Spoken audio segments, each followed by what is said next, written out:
Shalom saudaraku yang dikasihi Tuhan Yesus Kristus. Selamat pagi, salam sejahtera untuk kita semuanya. Selamat datang kembali di Renungan Rohani pagi hari ini.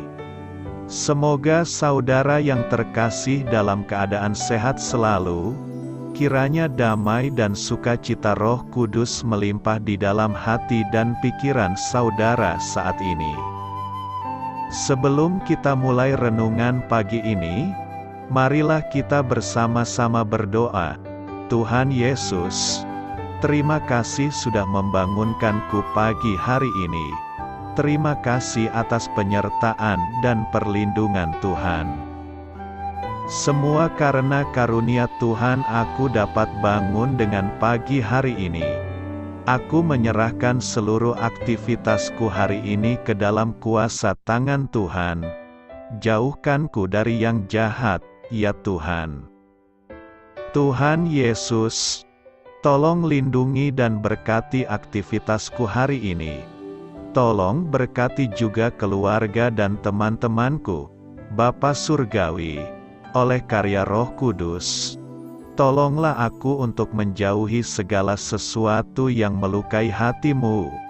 Ampunilah segala dosa kami, ya Tuhan. Dalam nama Tuhan Yesus, aku sudah berdoa. Amin. Sahabat saudara rohani, pembacaan ayat emas Alkitab renungan kita hari ini terambil dari 2 Timotius 4 ayat 1 sampai dengan ayat 8. Di hadapan Allah dan Kristus Yesus yang akan menghakimi orang yang hidup dan yang mati, aku berpesan dengan sungguh-sungguh kepadamu demi penyataannya dan demi kerajaannya. Beritakanlah firman, siap sedialah baik atau tidak baik waktunya. Nyatakanlah apa yang salah, tegurlah dan nasihatilah dengan segala kesabaran dan pengajaran. Karena akan datang waktunya, orang tidak dapat lagi menerima ajaran sehat, tetapi mereka akan mengumpulkan guru-guru menurut kehendaknya untuk memuaskan keinginan telinganya. Mereka akan memalingkan telinganya dari kebenaran dan membukanya bagi dongeng. Tetapi kuasailah dirimu dalam segala hal, sabarlah menderita. Lakukanlah pekerjaan pemberita Injil dan tunaikanlah tugas pelayananmu mengenai diriku. Darahku sudah mulai dicurahkan sebagai persembahan dan saat kematianku sudah dekat.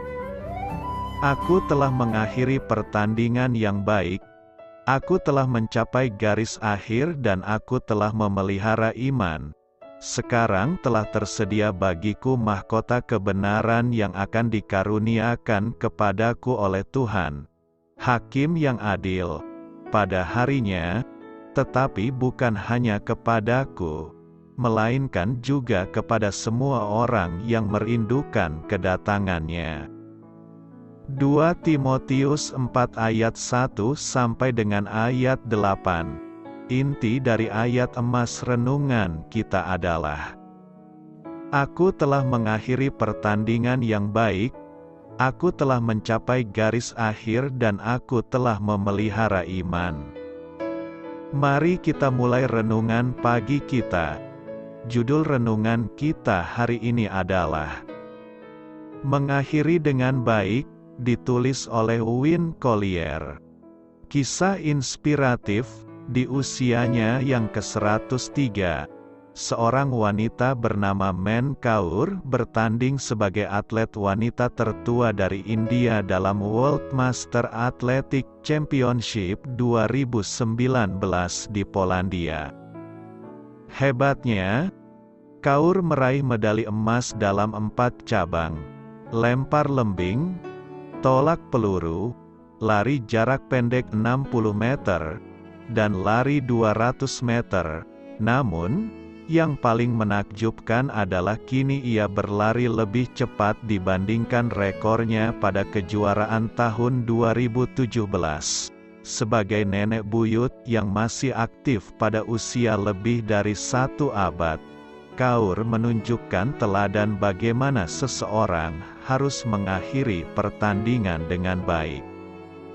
Rasul Paulus menulis kepada Timotius, muridnya yang masih muda, tentang bagaimana ia memasuki tahun-tahun terakhirnya. Saat kematianku sudah dekat, tulis Paulus, 2 Timotius 4 ayat 6, ketika merenungkan kehidupannya, Paulus yakin bahwa ia telah mengakhiri pertandingan dengan baik. Aku telah mengakhiri pertandingan yang baik, katanya. Aku telah mencapai garis akhir. Keyakinannya itu bukan karena ia telah menghitung-hitung pencapaiannya yang mengagumkan atau melihat dampak hidupnya yang luar biasa. Meski benar demikian, sebaliknya, ia tahu bahwa ia telah memelihara iman. Sang Rasul tetap setia kepada Tuhan Yesus. Dalam suka maupun duka, ia setia mengikuti pribadi yang telah menyelamatkannya dari kehancuran. Ia pun tahu bahwa Yesus siap menyambutnya dengan mahkota kebenaran, suatu akhir penuh sukacita dari hidupnya yang setia. Paulus menegaskan bahwa mahkota itu bukan diperuntukkan bagi segelintir orang saja, melainkan bagi semua orang yang merindukan kedatangan Kristus. Memasuki tahun yang baru, marilah kita mengingat bahwa Yesus rindu memahkotai semua orang yang mengasihinya, dan semoga kita hidup dengan tujuan untuk mengakhiri pertandingan dengan baik. Amin. Marilah kita renungkan di dalam hati kita. Seperti apa bayangan Anda tentang menyelesaikan pertandingan yang baik? Siapa teladan Anda yang telah mengakhiri pertandingan dengan baik? Hal ini patut kamu ketahui. Surat kedua Paulus kepada Timotius ditulis dari penjara di Roma. Banyak ahli percaya bahwa ia ditahan di penjara Mamertine, yang dikenal di zaman kuno sebagai penjara Tullianum. Menurut satu sumber, penjara Mamertine adalah tempat bagi para tahanan politik yang ditentukan untuk hukuman mati. Sebuah pintu di ruang bawah tersambung dengan saluran pembuangan kota Roma, yang sering dipakai untuk membawa pergi jenazah tahanan yang telah dihukum mati. Meski tidak ada bukti sejarah bahwa Paulus atau Petrus pernah ditahan di penjara Mamertine, tetapi itulah yang dipercaya sejak lama. Sebagai dampak dari sejarah tempat itu dalam hubungannya dengan para rasul besar, penjara tersebut kemudian dipakai sebagai tempat ibadah sejak kira-kira abad ke-7. Terlepas apakah penjara itu memang pernah menampung Paulus, suratnya jelas menyatakan bahwa ia sedang menantikan hukuman mati dan sudah siap bertemu dengan juru selamatnya. 2 Timotius 4 ayat 6-8. Setidaknya, dalam menjalani kehidupan ini kita pasti mengalami dua hal, yaitu hal yang baik dan hal yang buruk. Hal yang baik itu terkadang datang dalam kehidupan kita secara kebetulan dan tidak diprediksi sebelumnya.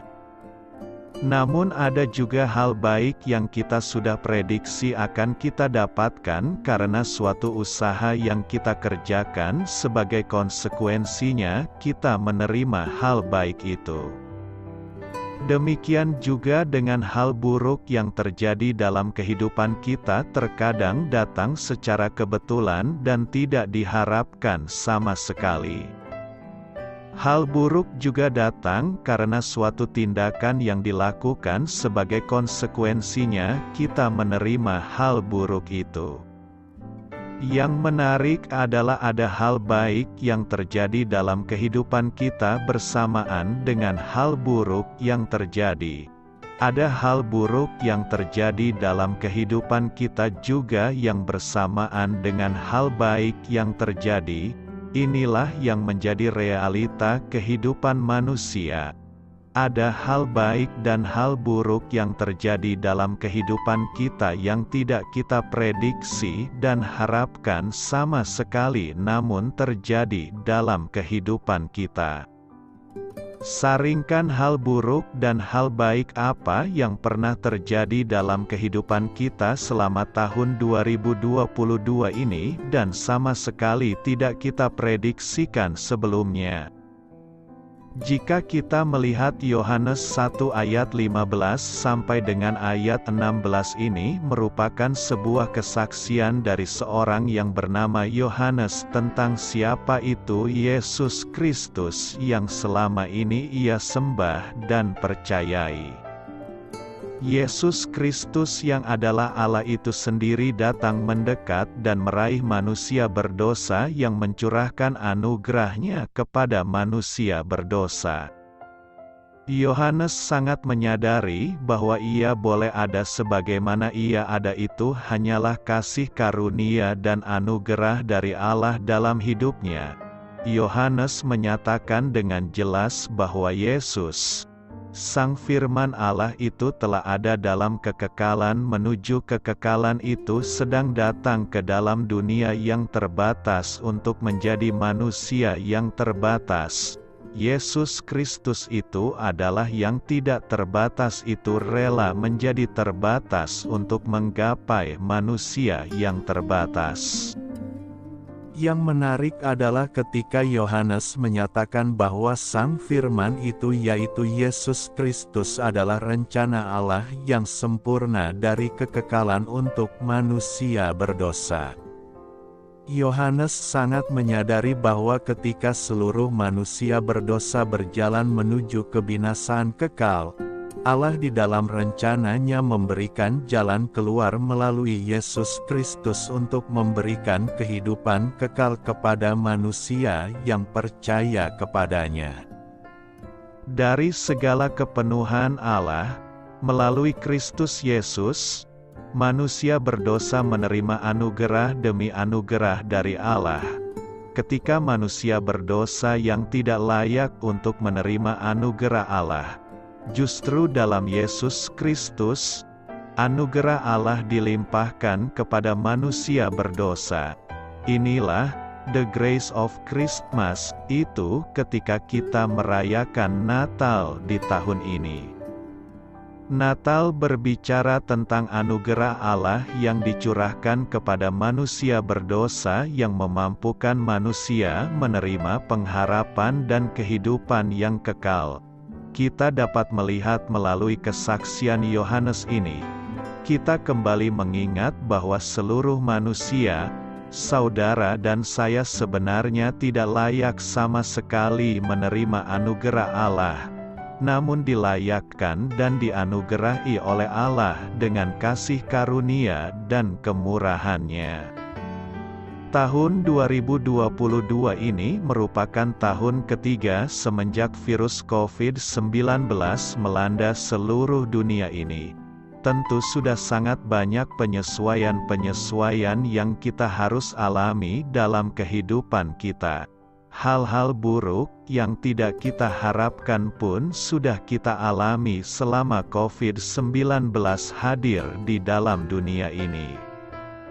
Namun tidak sedikit juga kita mengalami hal-hal yang baik yang terjadi dalam kehidupan ini. Di penghujung akhir tahun ini, sebelum kita merayakan Natal dan menutup tahun 2022 ini, sejenak mari kita memikirkan kembali anugerah Allah yang terbesar itu telah diberikan kepada setiap kita manusia yang tidak layak ini. Bukankah anugerah Allah melalui kehadiran Yesus Kristus adalah anugerah Allah yang tidak akan mungkin bisa hilang dalam kehidupan manusia apapun keadaan kita saat ini? Dunia dengan segala kondisi dan situasinya dapat berubah sewaktu-waktu. Namun anugerah Allah melalui Yesus Kristus yang sudah hadir dalam dunia ini menjadi suatu kepastian bagi manusia berdosa untuk terus berharap di dalam Allah. Karena harapan selalu ada dan akan selalu ada dalam Yesus Kristus, Sang anugerah Allah bagi manusia berdosa. Doa saya menyertai saudara sekalian. Selamat berkarya untuk Tuhan. Amin.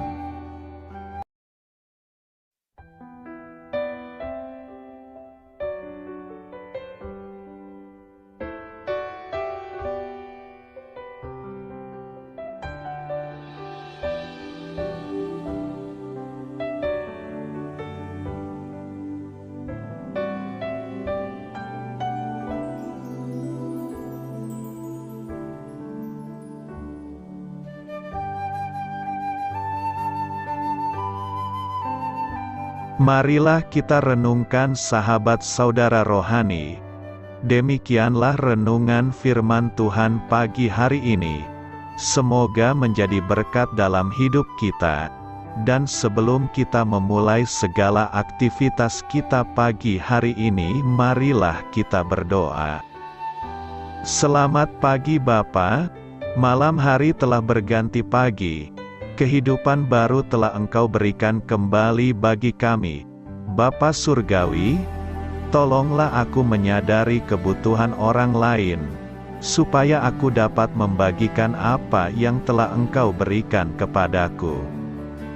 Pada saat aku membutuhkan, berilah aku keyakinan bahwa Engkau akan mencukupkanku, melalui orang-orang yang mengasihi-Mu, bukan karena kami pantas atau layak, namun karena kasih karunia-Mu kami boleh ada, sebagaimana kami ada di pagi hari ini.